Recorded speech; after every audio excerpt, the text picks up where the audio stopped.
kalau Bang Muklis mungkin memahami anatomi hukum, saya juga memahami anatomi hukum dan memahami anatomi jurnalistik juga, bahkan memahami anatomi teknologi digital yang terjadi ataupun proses digitalisasi yang terjadi dalam media siber, seperti itu kan gitu. Jadi hal-hal seperti ini sebetulnya alangkah baiknya kalau kita jadi jurnalistik itu ya belajarlah lebih baik kan. Nah kalau kita juga berstatement ke media juga jangan emosional gitu loh ngomongnya kan. Biar orang juga biar orang juga pun nggak enter bawa arus emosional gitu. Bawa arus emosional dan kemudian berefek ke berbagai hal seperti itu. Dalam pernyataan saya tidak menyebutkan orang. Karena apa? Abang tidak menyebutkan nama muallim? Tidak menyebutkan orang. Walaupun tadi di pemantiknya ada keterangan saksi yang menyatakan terlibat. Saya hanya dari perspektif ilmu hukum. Kemudian ternyata pada pemberitaannya, saya juga sampai hari ini belum baca beritanya kan. Ada dikirim kepala berita, rupanya sudah muallim dan ketua DPR. Ya, ini yang kemudian menjadi persoalan adalah karena adanya nama muallim dan Jul. Kita tidak mau ikut bodoh dengan berita-berita bodoh kan seperti itu kan. Maksudnya kalaulah mereka bersekolah ya di bawah pohon mana sekolahnya kan, sehingga kita yang nggak sekolah kan, kita yang dituduh nggak sekolah kan terus belajar kan hal-hal yang apa. Nanti kalau umpamanya kalau sekolahannya seperti itu ya jadi bertanya ya di bawah pohon mana ada sekolah. Kalau tadi ada statement saya tidak mau masuk dalam konflik yang bodoh itu, saya malah menyatakan dengan sangat sadar dan siap, ya kan? Kalau nguruyo ikap lihat bungo, anak mungkin gua ikap lihat bungo ya. Untuk apa kita gigit itu?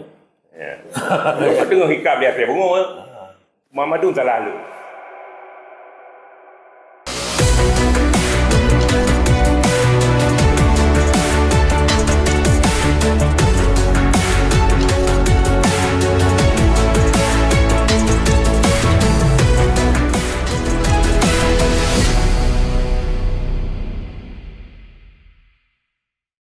Jangan lupa like, komen, dan subscribe.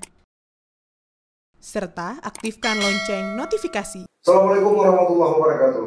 Sahabat sisi lain, kembali kita bertemu untuk membicarakan, berdiskusi tentang hal-hal yang menarik seputar ekonomi, sosial, budaya, dan politik yang terjadi di Aceh. Tentu saja dengan lugas, tanpa ada sekat.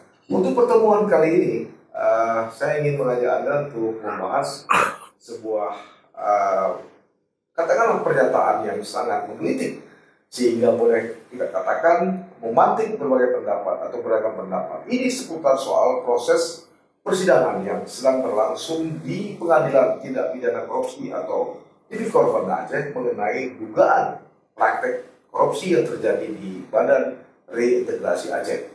Nah, dalam beberapa kali persidangan atau dalam persidangan pekan lalu sempat muncul pengakuan dari saksi yang menyebut ada aliran sejumlah dana yang diduga dikorupsi oleh kepala BRA yang mengalir ke beberapa orang. Salah satunya disebut Mujakir Manaf dan juga Ketua DPR Yul Fadli. Ini yang terjadi di dalam ruang persidangan. Peristiwa ini kemudian ditangkap oleh seorang lawyer atau advokat senior yaitu Muklis Mukhtar SH. Lalu melalui salah satu media online lokal, beliau memberi komentar, kemudian komentar ini memantik beragam pendapat seperti yang saya katakan tadi.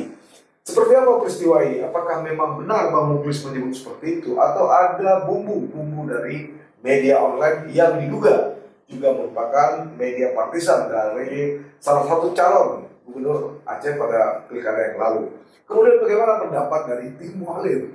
Malam ini saya mengundang dua narasumber yang sangat berkompeten. Pertama Bang Muklis Mukhtar sendiri, yang kedua juga ada Dr. Nurlis Effendi.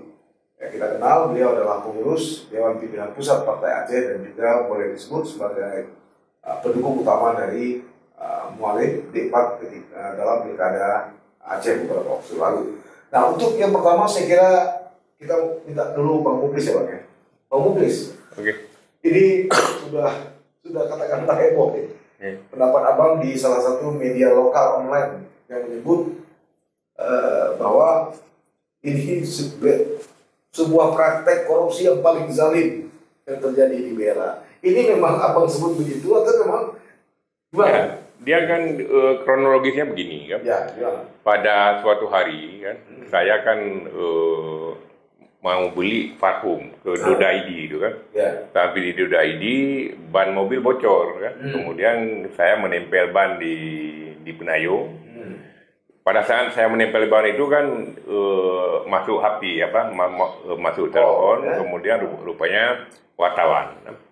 Dia memang mengaku wartawan. Enggak, ya mengaku wartawan, kemudian menanyakan tentang kasus BRA. Feeling saya ya kan, dia menanyakan ke saya kan karena saya seorang pengacara, kemudian juga tahu sedikit lah tentang BRA, tentang DPRA kan, kemudian tentang sejarah itu. Kemudian saya bercerita, kemudian begini, mungkin ada pemantiknya, yaitu bahwa ada sidang tanggal 10 kan, pada hari Jumat, ada pengakuan sebagaimana saya sebutkan tadi. Kemudian saya tanggapi begini, kalau dari segi perspektif hukum, sebenarnya persoalan korupsi itu kan persoalan biasa. Ini menjadi menarik karena yang menjadi para pihak dalam kasus itu kan ada BRA, ada dana kemanusiaan, ada tujuan untuk korban konflik, kemudian fiktif lagi. Ya kan? Saya sudah tertarik dengan kasus ini memang sejak awal waktu dibuka awal pada, kalau nggak salah saya, pada bulan Juli.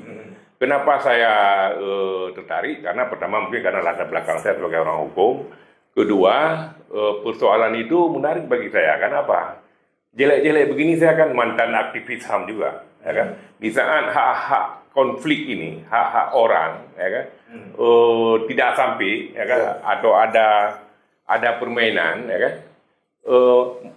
Menjadi menarik bagi saya. Ya kan? Kemudian apalagi melibatkan lembaga-lembaga yang seharusnya menjadi orang yang berdiri di garda terdepan lah. Ya kan, misalnya ada DPRA, ada wakil rakyat di situ kan. Kemudian ada kawan-kawan yang diberi kepercayaan untuk mengurus dana kemanusiaan itu. Ternyata kan timbul persoalan. Ya kan? Dalam pernyataan saya tidak menyebutkan orang. Karena apa? Abang tidak menyebutkan nama Mualim? Tidak menyebutkan orang. Walaupun tadi di pemantiknya ada keterangan saksi yang menyatakan terlibat. Saya hanya dari perspektif ilmu hukum. Ya kan? Apa yang mau dijelaskan? Karena gini, karena kan dalam sebenarnya saya bilang, korupsi itu kan tindak pidana umum awalnya. Kemudian pada suatu ketika menjadi tindak pidana khusus ya. Dan unsur esensial tambahannya adalah merugikan keuangan negara, ya kan? Saya tidak menyebutkan orang, ya kan? Kemudian ternyata pada pemberitaannya, saya juga sampai hari ini belum baca beritanya, kan? Ada dikirim kepala berita, rupanya sudah Mualim dan ketua DPRA. Ya, ini yang kemudian menjadi persoalan adalah karena adanya nama Mualim dan Jul. Ya, walaupun judulnya disebut mengalir ke Mualim dan ketua DPRA. Ya. Praktisi hukum, kedua korupsi BRA paling zalim. Itulah kalau menurut saya kan prosesnya sangat zalim. Proses. Ya kan? Karena begini, pertama lembaganya, kedua tujuan uang itu, kemudian uang itu dikelola oleh dalam pokir lah. Ketiga selanjutnya juga fiktif. Ya kan? Kalau menurut pemahaman hukum saya itu luar biasa. Kenapa? Baik pengalaman politik dan pengalaman hukum saya belum pernah terjadi. Ya. Abang tadi menyebutkan tidak menyebut Mualim dan ketua DPRA. Tidak. Kemudian si media ini menulis nama Mualim dan ketua DPRA. Nggak, itulah persoalannya kemudian muncul. Kan kata-kata Mualim dan zalim itu, ya kan? Padahal kan kalau dalam perspektif hukum, kalau kondisi yang sudah luar biasa begini, ini kan kan dengan sendirinya tuh. Akan ada peningkatan kualitas perbuatan. Dan saya yakin kalau rakyat Aceh fair, kalau begini posisinya, ini tidak ada kata lain. Luar biasa itu mungkin kata-kata yang sangat modern. Padahal maknanya itu juga. Ya. Abang nggak ada misalnya mengklarifikasi kepada media itu bahwa abang tidak pernah. Ada. Pada saat seorang tim ses Mualim lah. Nyadin mengkonfirmasi proses, saya sudah mengklarifikasi. Pada rupanya kawan ini kalau istilah ini ada postingan ya di Facebook. Kemudian wartawan itu menelepon saya. Saya bilang sama Yadin, saya bukan keberatan, tapi mengklarifikasi kejadiannya, ya kan? Nah, ini yang kawan-kawan 02 keberatan, saya bilang judulnya. Kalau beritanya saya udah lihat tidak ada persoalan, tapi pada judulnya. Abang tahu nggak kemudian banyak orang menyebut bahwa media ini adalah media partisan. Itulah yang kemudian menarik. Dalam pembicaraan yang beberapa kali ternyata orang ini justru marahnya kepada medianya. Dia menyebabkan pintu itu adalah alat, ya mungkin alat kampanye lah, ya kan, atau kubu-kubuan. Padahal sejak awal kawan-kawan sudah tahu bahwa saya secara itu kan tidak memihak, saya tidak memihak. Karena saya sudah bilang soal pilkada sudah selesai, ya kan. Jangan bawa-bawa tentang pilkada lagi dalam persoalan ini. Ini kan cuma persoalan hukum. Ya, saya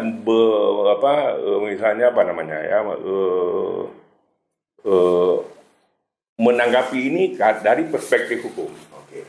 Kita ke Bang Yusuf. Bang, ini ada dua nih. Abang juga sebagai wartawan senior dan saya juga mendengar disertasi dokter Abang juga mengenai hukum pers ini, Bang. Ini menarik nih, Bang. Saya ingin tanyakan dulu mengenai soal dalam perspektif hukum dalam perkara ini terkait munculnya nama Mualim, Ketua DPR. Gimana kira-kira pendapat Abang? Pertama, kita menghormati proses hukum ya. Yeah. Biarlah proses hukum berjalan sebagaimana mestinya. Yang normal aja gitu kan. Yeah. Kemudian muncul nama katakanlah pimpinan kami di situ.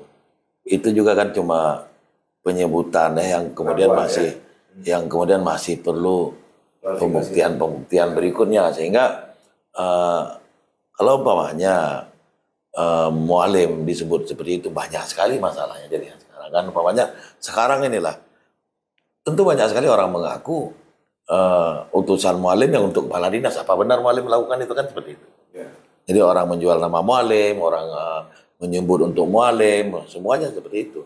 Jadi dan apakah itu benar dengan Mualim kan di antara yang banyak tahu itu kan saya sebetulnya.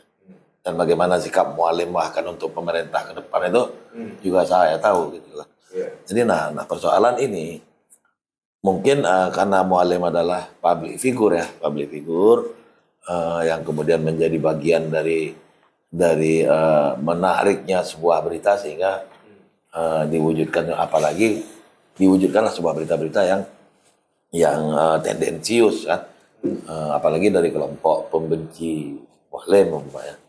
Nah itu tentu dia merancang berita untuk memframing. Kalau dalam soal hukum, persoalan penyebutan ataupun penyebutan nama, apalagi penyebutan nama dari orang lain, dari pihak ketiga, dari pihak berikutnya, dan itu kan tentu harus ada pembuktian berikutnya, bukan kemudian serta-merta kemudian membuat framing dan menuduh Mualim lah. Yang menuduh itu saya kira lebih zalim daripada yang melakukan ini gitu loh, karena kemudian koprol ke atas Mualim itu kalau menurut saya itu lebih zalim gitu kan. Ngapain koprol ke atas beliau? Nah ini kan saya nggak mau masuk ke materi hukum lah, ke materi perkara, karena materi perkara ini urusan pengadilan ya. Dan saya juga bukan lawyer dari para pihak yang ada di situ, tetapi yang menyebabkan saya berada di tempat di modus ini ya karena persoalan penyebutan nama Mualim ya. Nama Mualim yang kemudian sangat tendensius, saya kira ini aroma kebencian yang saya katakan aroma kebencian yang udah berlebihan di dalam sebuah berita di judul.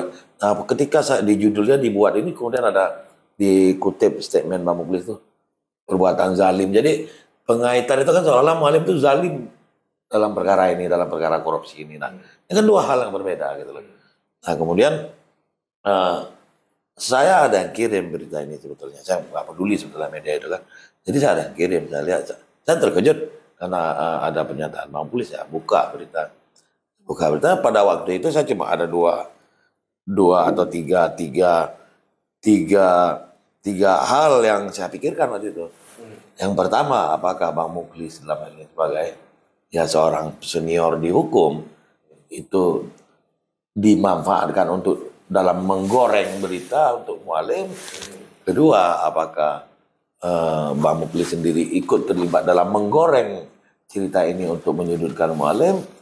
Dan yang ketiga, kerjasama dua pihak untuk saling menggoreng, nah seperti itu. Nah ini yang perlu apa? Nah ini kan ibarat seorang pelacur sebetulnya, pelacur yang kemudian nggak ada pelanggan, berusaha mencari pelanggan lewat penggorengan cerita tentang dirinya, dan kemudian apakah ada yang membantu atau keduanya terlibat dalam, apakah mucikarinya terlibat di situ kan? Mucikari, pelacur mengeluarkan mucikari kan seperti itu. Jadi nah ini kan apakah di sini ada persoalan uang atau enggak dalam dibalik berita ini. Nah kemudian apalagi dari statement dari teman tetangga sebelah kemarin itu kan mereka masih terus melakukan dalam tanda kutip berjuang yang nggak tahu saya itu perjuangan apa. Padahal dari sisi kita sendiri Muzakir Manaf udah clear bahwa dalam hal ini kita kan tetap bersama ya. Persoalan pilkada seperti Bang Mukhlis katakan udah selesai, dan mereka udah menerima. Apakah mereka tulus menerima kekalahan itu atau enggak ya saya juga nggak tahu. Cuma nah persoalan Bang Mukhlis juga yang mengetahui apa yang terjadi dengan diri Bang Mukhlis kan hatinya sendiri. Kalau dia melakukan hal yang keliru dan melawan nuraninya, nah nuraninya lah yang menghukum dirinya. Nah, kalau tidak kan dia tidak terhukum dengan itu. Saya sesimpel itu sebetulnya melihatnya. Nah ini kan betul seperti Bang Mukhlis katakan bahwa dia tidak ada menyebut nama di dalam berita ini. Dan kemudian hanya statementnya yang dipinjam kemudian digoreng. Nah kemudian kan pertanyaan kan apakah dia sadar digoreng? Kalau dia kemudian tidak sadar digoreng untuk hal-hal seperti ini kan saya kasihan. Level senior beliau kok bisa digoreng seperti itu gitu loh. Nah ini kan jadi apa dilema gitu loh.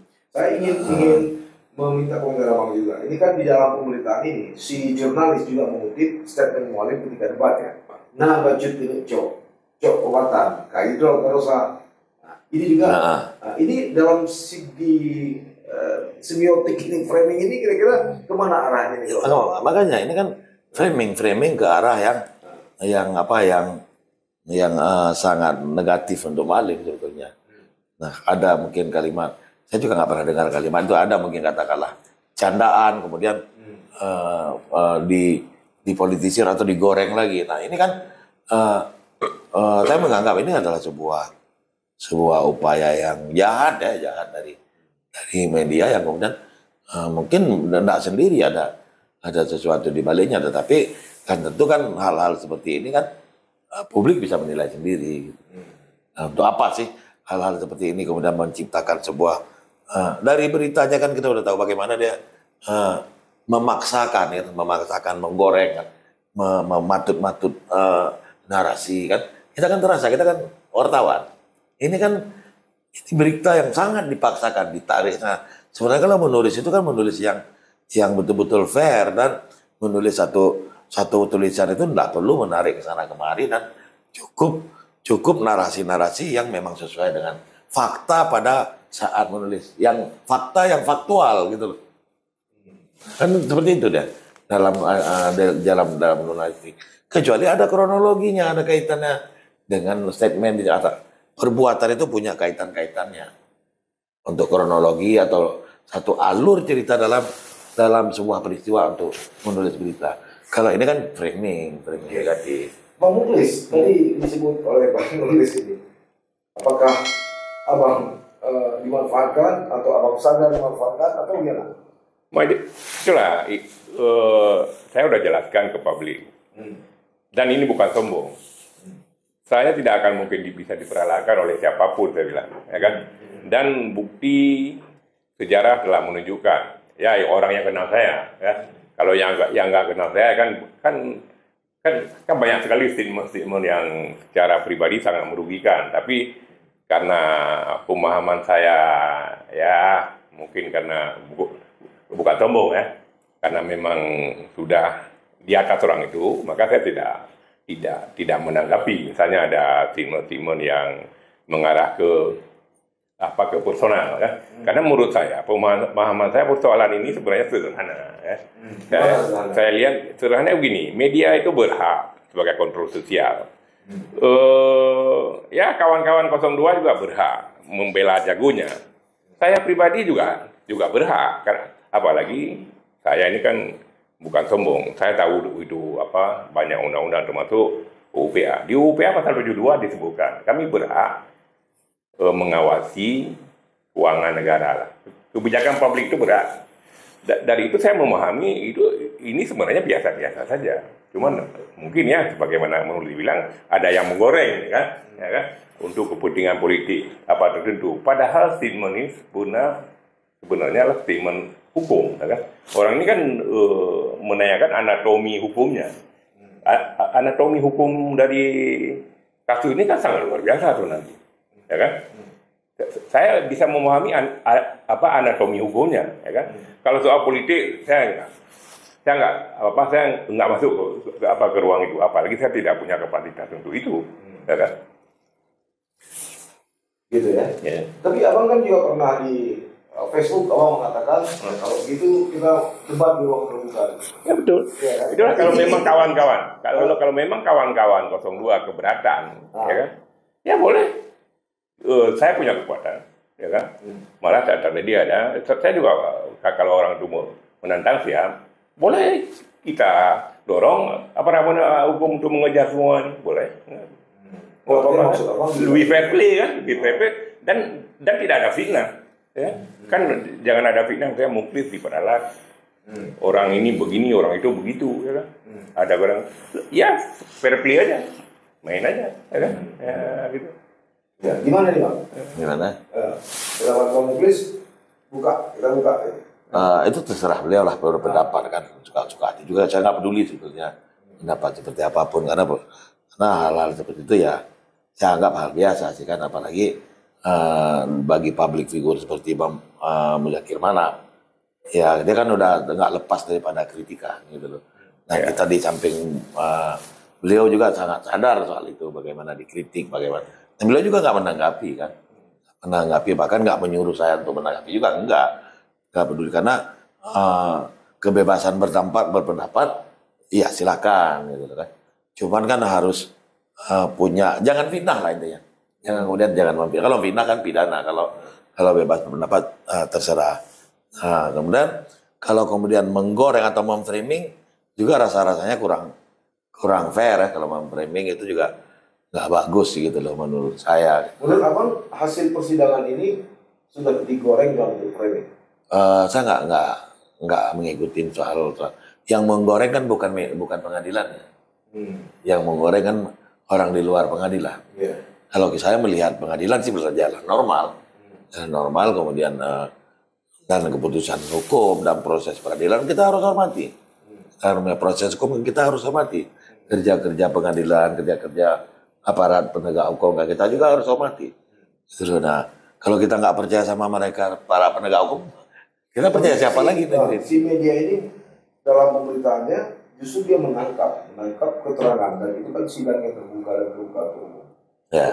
Itu gimana Bang? Dari segi pertanggungjawaban, akurasi, validasi dari sebuah karya jurnalistik ini. Dia gini, menangkap satu. Dia kan meng-highlight satu hal. Kita punya tujuan, udah pasti itu. Meng-highlight. Kalau Bang Muklis mungkin saya lihat meng-highlight secara umum untuk kasus. Cuman kemudian kawan ini meng-highlight ke satu hal. Nah, kalau kayak pendapat Bang Muklis sebetulnya itu ya, nah ini akan dimanfaatkan, digoreng kan, dipecah. Mungkin juga bukan sependek ini juga keterangan Bang Muklis sebetulnya. Dia membahas anatomi hukum terhadap kasus BRA secara clear gitu. Tapi kan dicuplik doang tentang zalim, tentang ini, tentang hak asasi manusia segala macam, yang juga sebetulnya penataan bahasa tentang hak asasi manusia juga kurang pas. Nah, seperti itu. Harusnya kan dia harus kuras itu tentang, pokoknya dia mau highlight tentang pernyataan Bang Muklis soal hak asasi manusia. Dia harus lihat itu di Undang-Undang Nomor 39 tahun 99 itu bagaimana sih kaitan ini dengan hak asasi manusia. Kan itu kan pernyataan Bang Muklis tentang hak asasi manusia. Nah, ketika dia mau mengulas tentang Muzakir Manaf di atas, dia harus kupas tentang Muzakir Manaf. Seperti apa yang disebutkannya itu, dan kita harus memaparkan fakta-fakta tentang Muzakir Manaf umpamanya dalam kaitan kasus ini. Bukan kemudian sepenggal-penggal kemudian narik sana sini. Dia mampu nggak membuktikan itu kan seperti itu. Bahkan cukup dengan fakta-fakta jurnalistik gitu. Kalau cuma framing doang kan nggak bagus saya kira kan. Nah seperti itu kalau kita di timnya Muzakir Manaf sebetulnya melihat hal ini kan biasa aja sebetulnya. Nah kemudian mungkin kita kalau terlalu digoreng di media sosial mungkin itu yang menjadi hal kemudian statement komen-komen itu kan sebetulnya. Nah ini kan memang hal yang terjadi di era sekarang sebetulnya. Nah ini nggak terhindarkan seperti itu. Nah apakah kemudian kita cuma minta bahwa fair gitu, fair aja gitu loh, karena nanti kan menjadi nggak bagus juga dalam kita bernarasi kan, narasi yang menyehatkan dengan menarik. Nah, intinya kita nggak ada anti kritik. Bang Muklis, ini apakah menurut Bang Muklis ini apakah komentar Anda ini ada yang dipenggal? Atau ini memang sudah utuh Anda sampaikan ke media, atau memang ada yang tidak dimuat seperti yang dikatakan Bang Muklis? Ya, kalau itu pertanyaan saya tidak tahu. Cuman yang saya tahu ini, kalau dari segi anggarannya memang utuh semua. Kenapa? Saya memahami anggaran Aceh ini kan pertama APBA dulu kan.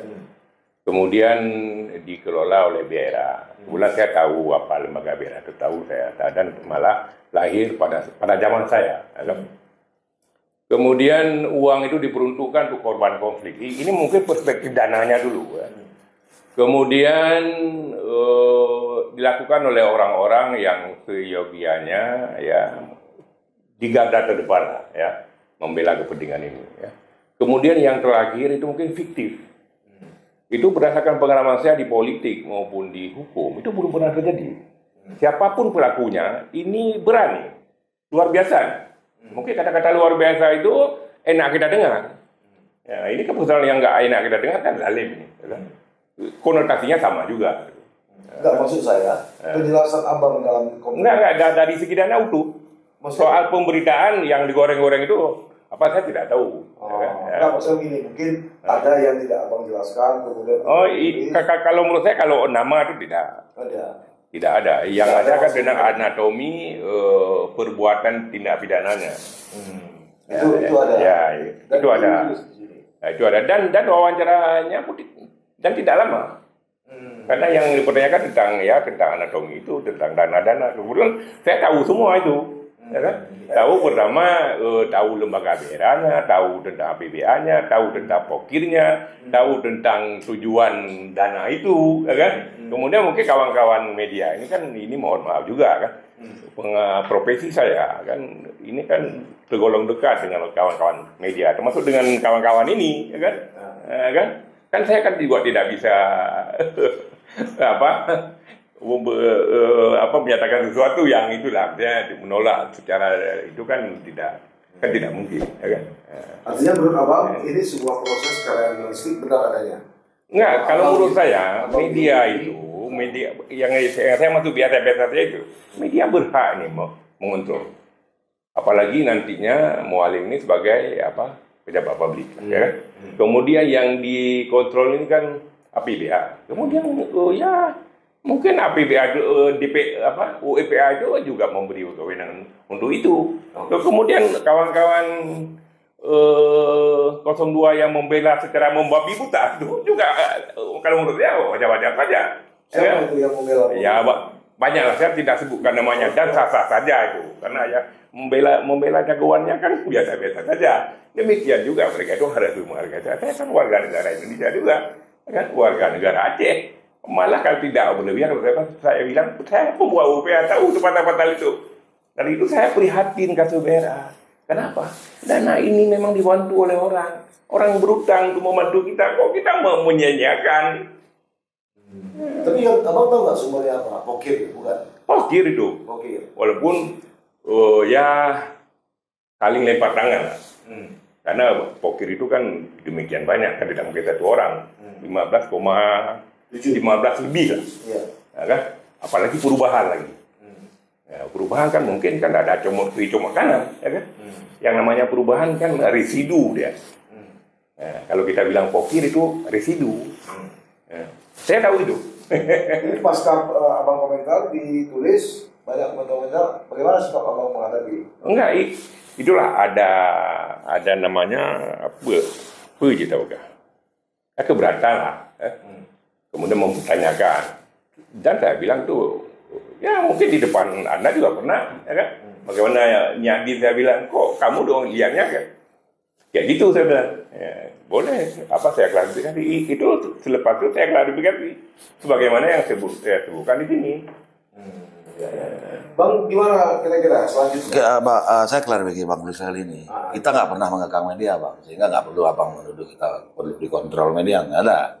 Ini tuh agak keliru, jadi agak bias. Jadi kalau saya lihat statement Bang Muklis soal kontrol media, seolah-olah kita ngekang media. Pernah saya kekang media? Enggak. Jadi itu kalimat yang nggak perlu dari Bang Muklis.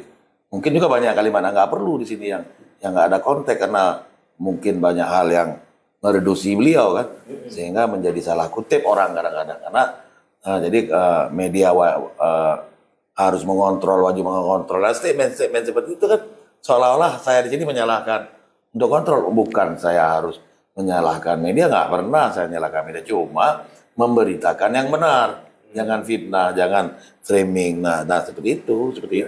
Sehingga saya mengutip satu kalimat Pak dari berita ini dalam konteks jurnalis. Muklis Mukhtar makin prihatin saat mendengar kesaksian Azmi alias Abun di persidangan. Ia menyebutkan uang tersebut mengalir ke sejumlah tokoh penting di Aceh, namun tidak ditindaklanjuti oleh jaksa. Ini uang abang hadir di pengadilan? Enggak, saya tidak hadir dan tidak pernah menyatakan tidak diikuti oleh JPU itu. Nah ini dalam konteks narasi. makanya saya bilang, saya tidak pernah mualim, nggak pernah melarang media menulis. Pertama, nggak pernah dia mengontrol media, nggak pernah dia melakukan apa. Cuman tulislah yang benar. Supaya apapun tulis yang benar, tapi yang sesuai fakta gitu loh. Nggak menurut abang? Tadi Bang Muklis mengatakan tidak menyatakan ini, tapi ini Muklis Mukhtar makin prihatin. Bagaimana kalau prihatin itu saya kira wajar. Bukan. Wajar tuh. Karena apa? Latar belakang saya, ya kan? Bukan soal itu. Bagaimana dia tahu prihatin? Ini kan isi hati. Dia wawancara secara kebatinan. Nah, seperti itu kan. Kemudian saat mendengar kesaksian. Ini kan harusnya kan. Tidak. Ini kan harusnya kan. Abang hadir di persidangan, kan? Ini kan harusnya kan quotation. Saya prihatin. Kan seperti itu. Ini kan Muklis Mukhtar makin prihatin. Jadi dia mereportase hati Pak Muklis. Bagaimana dia melihat itu gitu loh kan? Nah, bagaimana kita mereportasekan perasaan mungkin yang dimaksud goreng itu. Ini nah, seperti ini yang yang dalam jurnalistik itu nggak boleh. Umpamanya Muklis Mukhtar optimis, kita boleh. Itu juga nggak boleh. Wujudnya itu seperti apa? Umpamanya menyimpulkan nggak boleh. Prihatin ini kan kesimpulan. Kecuali pesimis, Muklis Mukhtar pesimis umpamanya. Kalau kecuali quotation ya. Quotation. Saya optimis akan maju. Iya, saya pesimis. Mengatakan saya prihatin. Itu kan quotation. Nah, ini menjadi menarik karena di sini ditulis oleh wartawan mendengar kesaksian di persidangan. Jadi seolah-olah Bang Muklis ini hadir. Dan dia reportase hatinya. Prihatin ini kan seperti itu. Bagaimana kecuali kan Bang Muklis habis Muklis Mukhtar umpamanya sedang berada di pengadilan mendengar kesaksian ini kan. Titik saya prihatin. Kan seperti itu kalau berita. Jadi kalau Bang Muklis hadir. Apalagi ini pengakuan tidak hadir. Bang Muklis sendiri baca di media gitu ya. Dia Bang Muklis baca di media kemudian. Jadi kadang-kadang kita juga menulis itu. Enggak, saya bilang BAP-nya juga ada kan. Oh, ada BAP. Iya, lihat. Jadi kadang-kadang kita menulis itu kan kita kan belajar menulis itu juga pertama jangan merugikan narasumber ya. Kemudian gara-gara tulisan kita narasumber itu rugi baik hubungan baik dia sama orang atau seperti apa kan, itu kan juga harus kita banyak belajar dalam menulis hal itu. Kecuali si narasumber memang fight untuk sebuah hal, itu hal lain, tapi dia sadar berada dalam sebuah pertarungan dirinya dengan sebuah kenyataan yang terjadi. Tapi Bang Muklis pernah buat di Facebook gara-gara pintu, bla bla bla gitu. Ya betul, itulah gara-gara itu. Gara-gara itu. Ya, mungkin ya, memang saya tidak baca beritanya, kan? Tapi dari segi yang orang ini keberatan, kan? Masa yang banyak sekali keberatan kan zalim. Saya memahami. Seseorang, misalnya seorang anak, ayah kita dibilang itu kan, tanpa mengetahui latar belakang kan, kita akan marah. Tapi sudah ada klarifikasi kan, mungkin bisa menetralisir itu. Kan? Nah ini kan memang betul yang itu Bang Muklis. Ini kan mengaitkan Mualim dan Ketua DPR kan Bang Tengku Abang, kemudian zalim, ya kan? Nah ini kan melukai perasaan gitu loh, melukai perasaan kita gitu loh kan. Katakanlah kalau seperti saya apanya, kemudian membaca, kemudian bisa memilah-milah persoalan. Tetapi kalau orang-orang yang yang biasa-biasa mendengar dengan tingkat daya tangkap yang tidak maksimal kan, menjadi persoalan menjadi lain. Kecuali misalnya dalam putusan pengadilan, dalam putusan majelis hakim menyebut nama dua ini, lalu muncul komentar berdasarkan putusan hakim, itu masih bisa dibenarkan ya. Tapi ini kan masih ada sebuah dikatakan salah. Ya. Kalau putusan hakim itu kan udah putusan namanya. Putusan. Jadi kalau ada misalnya kesimpulan komentar seperti itu masih. Sebetulnya ya bebas saja orang berpendapat. Enggak, dia begini. Ya. Kebetulan saya orang hukum. Saya tahu. Tidak boleh memproses tidak boleh menanggapi tentang proses hukum, itu benar. Tetapi kalau tentang anatomi, saya kira rakyat berhak tahu itu. Ya kan? Ya. Karena memang anatomi itu ilmu yang diberikan. Ya, misalnya korupsi terdiri daripada unsur apa aja, barang siapa dengan sengaja melakukan sesuatu mengakibatkan orang lain kaya raya, dan keempat itu unsur yang esensi itu adalah terjadinya kerugian negara akibat tindakan-tindakan tadi, ya. Yang itu maka mengakibatkan itu dari segi teori bisa, yang nggak bisa memproses, misalnya gini, dipukul sekali kita bilang 2 kali begitu, mencampuri tentang proses perbuatan pidana itu, begitu. Dalam terhadap pemberitaan ini kira-kira apa langkah selanjutnya mungkin dari tim Mualim? Nggak penting juga. Artinya ini dianggap sebagai sesuatu. Kita nggak mau ikut bodoh dengan berita bodoh kan, seperti itu kan. Maksudnya kalaulah mereka bersekolah ya di bawah pohon mana sekolahnya kan, sehingga kita yang nggak sekolah kan, kita yang dituduh nggak sekolah kan terus belajar kan hal-hal yang apa. Nanti kalau umpamanya kalau sekolahannya seperti itu ya jadi bertanya ya di bawah pohon mana ada sekolah. Kan sehingga menjadi jurnalistik seperti itu kan, saya memahami jurnalistik itu. Dan memahami, kalau Bang Muklis mungkin memahami anatomi hukum, saya juga memahami anatomi hukum dan memahami anatomi jurnalistik juga, bahkan memahami anatomi teknologi digital yang terjadi ataupun proses digitalisasi yang terjadi di dalam media siber, seperti itu kan gitu. Jadi hal-hal seperti ini sebetulnya alangkah baiknya kalau kita jadi jurnalistik itu ya belajarlah, lebih baik kan. Nah kalau kita juga berstatement ke media juga jangan emosional gitu loh ngomongnya kan. Biar orang juga pun nggak enter bawa arus emosional gitu. Arus emosional dan kemudian berefek ke berbagai hal seperti itu. Nah nanti kan bisa menuduh mengapa gitu kan. Nah ini kan apakah ini trial by the press kan seperti itu jadinya. Ya kan trial by the press apa. Nah kemudian apakah kalau kita dulu itu kalau kita terlalu masuk ke wilayah materi di pengadilan, materi hukum, materi perkara itu kan menjadi persoalan juga gitu loh. Karena mengganggu proses hukum kan. Nah, saya kira saya seperti itu berpendapatnya. Oke, Pak Muklis, ini dari pihak Mualim justru dianggap tidak ada masalah dan dianggap sesuatu yang biasa. Nah, tapi ada sedikit penyesalan bahwa ini sudah terjadi permainan negatif. Abang sih gimana? Gini, Kalau malah saya lebih parah dari itu. Kalau tadi ada statement saya tidak mau masuk dalam konflik yang bodoh itu, saya malah menyatakan dengan sangat sadar dan siap, ya kan? Kalau nguruyo ikap lihat bungo, anak mungkin gua kap lihat bungo ya. Untuk apa kita gigiran itu? Ya. Kalau tengok ikap lihat bungo, Mamadun salah lu. Padahal mereka itu kawan-kawan saya semua. Baik kalau gitu, Bang Muklis, terima kasih atas kehadirannya. Paling tidak pertemuan kita malam ini sudah mendapat dua penjelasan. Ya, Bang Muklis sebagai orang yang mengeluarkan pendapat, Bang Muklis orang yang menerima space dari pendapat di media itu. Soal sisi lain itu tadi perbincangan kami, tentu saya tidak mengambil kesimpulan dari apa yang kami bicarakan.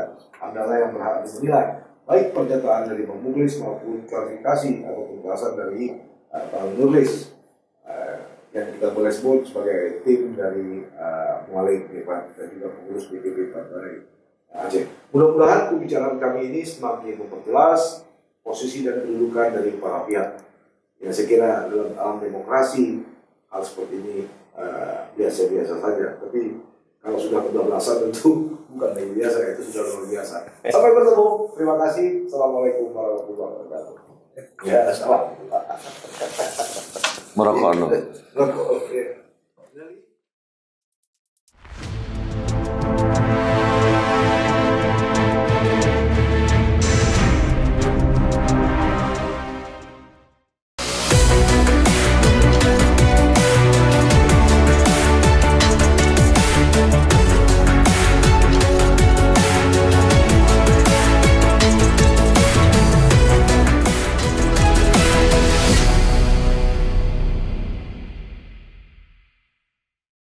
Jangan lupa like, komen, dan subscribe.